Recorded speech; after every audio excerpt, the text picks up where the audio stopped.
Jiang Zhe stared at the resignation letter on his desk, his fingers pausing for a second, total shock washing over him. As Feng Tingshen's right-hand secretary, he was one of the few people who knew about Rong Zhe and Feng Tingshen's marriage. He knew all too well how much Rong Zhe had endured over the years, how humble she'd been just to get close to Feng Tingshen. She'd insisted on joining Feng Corporation, even when he flat out refused to let her be his personal secretary, even when the old man begged on her behalf. It didn't change a thing. In the end, she had to settle for a regular secretarial job in the secretarial department. He thought Rong Zhe would be just like everyone else, obsessed with Feng Tingshen, causing chaos in the secretarial department. But she didn't. To get even a single extra glance from Feng Tingshen, she gave it her all. She was hardworking and brilliant at her job. Even when she was pregnant and had the baby, she never asked for special treatment. She worked her way up to head of the secretarial department all on her own. Jiang Zhe had watched her careful, quiet love for Feng Tingshen, and he'd never once thought she'd be the one to hand in a resignation letter. Then he immediately figured Feng Tingshen had forced her to quit, and honestly, who could blame him? That man's indifference toward Rong Zhe was obvious to everyone in the company. He barely came home after they got married. When he saw her at work, he treated her like a complete stranger.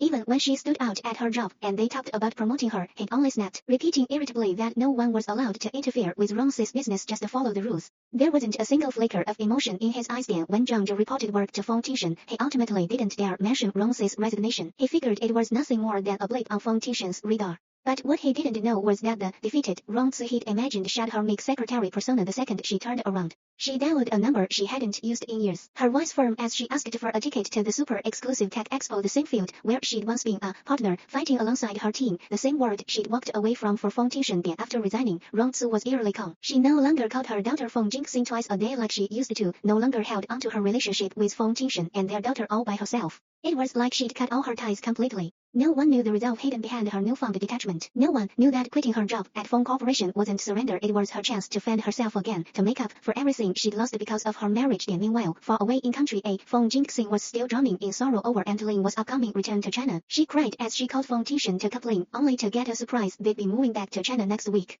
She had no idea if her dad's sudden decision was really because of her tears, or because of the woman he'd completely ignored, the woman who'd already walked away. Feng Tingshen always looked cold and distant, but he never told anyone the truth. He hadn't refused to let Rong Zhe be his personal secretary because he hated her. He'd been too scared. He never showed that every time he caught a glimpse of her at work. His eyes held complicated emotions he couldn't hide. He knew Rong Zhe had resigned. He just let his pride get in the way. Indifference was the only mask he knew how to wear. The Rong Zhe's journey back to herself was bound to be rough. When Feng Tingshen finally woke up, would it be too late to win her back? Their daughter Feng Jingxing, the one they'd kept in the background, would she be the key to fixing their relationship, or just another rift? When Rong Zhe stood in front of Feng Tingshen as her true self, this love that started with humility and ended with resolve would finally uncover all its hidden secrets. It's a painful, tangled mess. No one can escape it.